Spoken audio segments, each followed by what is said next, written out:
What is up, Broncos fans? The Denver Broncos Show back here again to do another video. Haven't done a video in a few weeks. I do apologize for that, but wanted to go ahead and do a video for the Broncos' most recent game where they lost to the Oakland Raiders at home 15-12. The Broncos fell to 10-3 on the year with this loss. We are now 3-1 with Brock Osweiler as our starting quarterback this season. And yeah, I mean, just a really tough loss. Definitely kind of beat ourselves, so to say, in this game, but you got to give Oakland a ton of credit. They hung in there, and after a really tough start in that first half, came out in the second half. Their defense made some plays. Khalil Mack was just unblockable, and Derek Carr, you know, credit to him as well. He had a rough start, and he was able to make some nice throws there in the second half. I think they went on like an 80-yard drive there in the second half. They finally got some things going offensively, so credit to that offense. And again, Derek Carr for hanging in there, one of the best young quarterbacks in the NFL. And credit to the Raiders. Great win for them. Congrats to all their fans. Now, looking at some of the things the Broncos did well here against the Raiders in the 15-12 loss at home. Again, you got to start with the defensive side of the football. I thought our defense in this game was phenomenal. They definitely played well enough for us to win. They were so dominant, especially in that first half. We held the Raiders to negative 12 yards in the first half, which is just a ridiculous stat. Shows you how dominant we were, especially to begin the game defensively. And overall, just played great. You hold the Raiders offense to only 126 total yards. That's pretty incredible. They only had 8 total first downs as an offense here in this game. They only went 3 of 15 on their third down conversion. So defensively, you did everything right. We were pretty dominant. The coverage was great all game. Did a pretty good job of pressuring Derek Carr. We had 3 sacks in this game. I think we had 7 quarterback hits or something like that as well. So we did a good job of pressuring Derek Carr for the most part. Von Miller had a sack. Derek Wolfe had a sack. Shaq Barrett also had a sack. So defensively, you did a good job pressuring the quarterback. The coverage was pretty good all game. Again, you hold Amari Cooper, one of the best young wide receivers in the NFL today. Obviously, the primary offensive weapon for the Raiders to 0 catches in this game. I mean, that's great. You got to give our secondary, Aqib Talib, Chris Harris, you know, those guys a lot of credit for playing really well here in this game. Again, the coverage was pretty flawless all game. Gave up 2 touchdowns there in the second half, but again, you can't really pin any of this loss on the defense. They were just phenomenal. And again, you hold the Raiders to negative 12 yards in the first half, only 126 total yards of offense throughout the whole game. Again, our defense was flawless, and they played great, as they have pretty much all year here once again against the Raiders. At the offensive side of the ball, definitely did some things well, but there was obviously a lot to criticize offensively here in this loss to the Raiders, primarily our second half execution. But you look at some of the things we did well. We dominated really the tempo and pace of this game. You look at the time possession here in this game. The Broncos had the ball for 35 minutes and 58 seconds compared to the Raiders only having the ball for 24 minutes and 2 seconds. So he did a good job, especially in that first half, of really getting in a rhythm offensively, really extending drives, and really kind of eating away at that clock, and again controlling the tempo of the game. We had 77 plays in this game compared to only 55 plays for Oakland. So again, you know, it's really frustrating to see the Broncos lose offensively, especially when they dominate the time of possession so well, and again control the tempo fairly well here against the Raiders. He had 310 total yards of offense, so he did a decent job of moving the ball down the field, especially in that first half. He had 20 total first downs. We did a good job again, primarily in the first half, of keeping drives alive. We had a lot of long drives there in that first half, a lot of double-digit play drives, which you like seeing. Again, did a great job of really controlling the tempo of the game, and you got out to a fast start. You have a 12-0 lead in the first half. So offensively, he started out pretty well. And I thought Brock Osweiler, I know he's gotten some criticism for this game, but I thought overall he played well enough for us to win this game. He goes 35 of 51 for 308 yards. He had no touchdowns, no interceptions. We had 5 receivers in this game have at least 3 catches or more, so I thought Osweiler did a great job of really not just staying on one guy and targeting multiple different receivers. Did a good job of distributing the wealth, so to say, offensively. And again, was fairly accurate. He had a 68.6% completion percentage here in this game. It was 35 of 51, had over 300 yards. Did have the fumble that led to a safety in the second half. Again, you know, that was a bad play. Got to, I guess, have better ball security there if you're Brock Osweiler, but I kind of pinned that more on the right tackle, Michael Schofield, for just getting blown up by Khalil Mack pretty much throughout this entire game. But again, I thought Osweiler Osweiler was pretty good, made some nice throws down the field. I thought he did a great job attacking the middle of the field, made some nice throws to Vernon Davis and Demaryius Thomas, especially in that first half. Him and Demaryius really had some nice connections. And, he did complete 69% of his passes here in this game, and that's with so many drops here. Demaryius Thomas had a bunch of drops. Vernon Davis had a bunch of drops. Emmanuel Sanders even. So the fact that he completed 69% of his passes still, again, with the amount of drops, shows you how accurate he was in this game. He definitely had some miscues again. As I mentioned earlier, the fumble that led to a safety wasn't great, and there was a play early on, I think it was the first or second quarter, where he had Vernon Davis wide open in the end zone and he just completely overthrew him. Just a terrible, terrible throw. And he wasn't great in the red zone. He's got to improve there. He's got to, maybe not hold on to the ball so long. But I thought all in all, Brock Osweiler played really well. Also made some nice plays with his legs. We had I think it was a fourth and one, where we kind of just did a little Brock Osweiler bootleg to the outside, and he was able to pick up the first down there on the 4th and 1. So I thought Osweiler played good, and all in all, I thought he's gotten criticized, and yes, he could have done some things better, but I thought he played well enough for us to win this game here against Oakland. Looking at some of the things the Broncos did poorly here in this game, as I mentioned earlier with the Broncos defense, I thought they played pretty flawlessly here in this game. They definitely, I don't think you can pin any of this loss on them, so I'm not really going to talk about them much here. Going to focus mainly on the offense and the things that they did poorly, primarily in the second half, that really, I think, kind of cost the Broncos this win here against the Raiders on Sunday at home. You got to start with the balance offensively. There was none here for the Broncos throughout most of this game. You look at the differential in pass attempts compared to rushing attempts for the Broncos offensively here against the Raiders. We had 51 pass attempts compared to only 21 rushing attempts.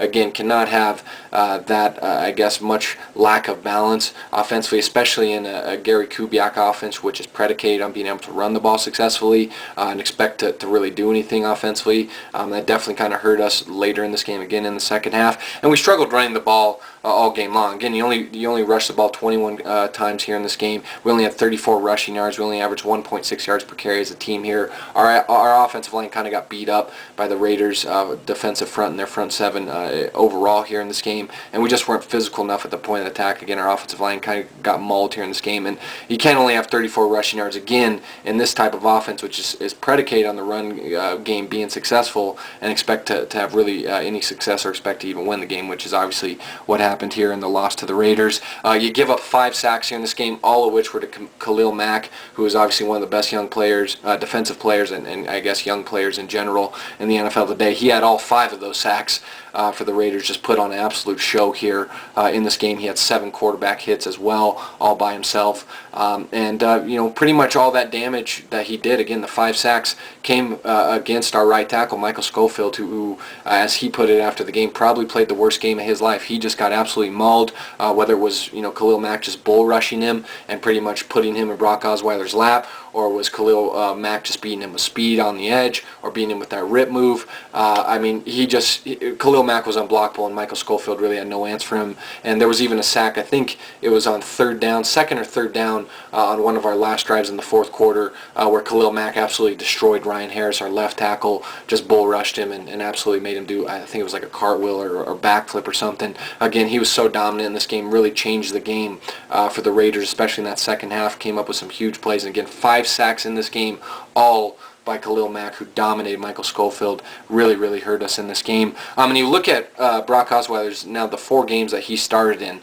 we really have not protected him well. He's been in those 4 games, he's been sacked 14 times and has been hit 26 times. So obviously we got to do a better job primarily of protecting on the edges, because again, it seems like a lot of these sacks are coming at the hands of Ryan Harris and Michael Schofield, our left and right tackle. So obviously, got to do a better job there. Maybe it's, putting an extra tight end or extra lineman in to chip on the edges. I definitely think we should have probably tried to double team Khalil Mack at some point in this game, or bring in Virgil Green, or maybe bring in 2 tight ends even to just maybe even triple team Khalil Mack.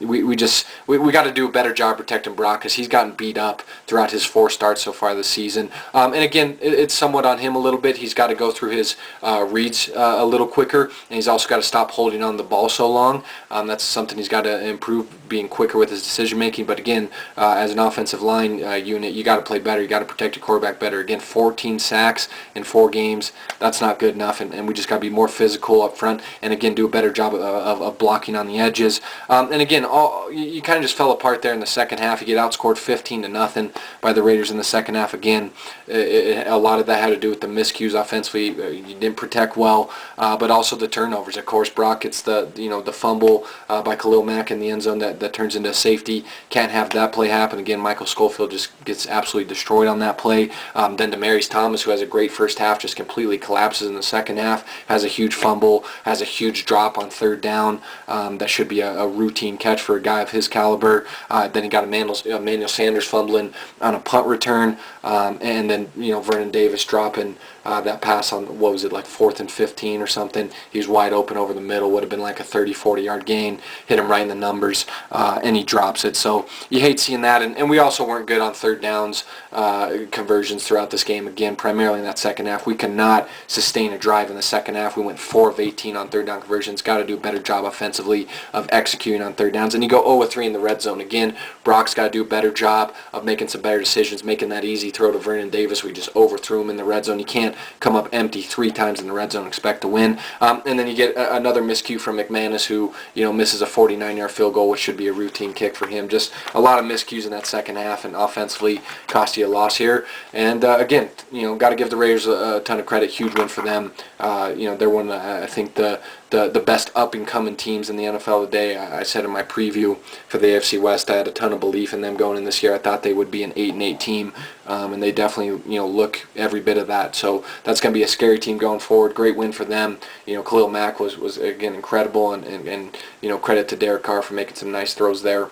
After a rough start in that first half, and keeping his team alive and making that game-winning throw. I think it was to Michael Rivera to get the win for the Raiders. So great win for the Raiders. They beat the Broncos 15-12 in Denver. Broncos now 10-3 on the year. Tough loss for us, and definitely kind of poor timing as well. You look at you're going into a game now this week on the road against a very, very potent Pittsburgh team that is got a really feisty young defense that has improved week to week, and obviously has one of the best offensive units in the game, led by Ben Roethlisberger. They got Antonio Brown, Martavis Bryant, Marcus Wheaton. D'Angelo Williams has been a godsend for them, replacing Le'Veon Bell, with his MCL injury.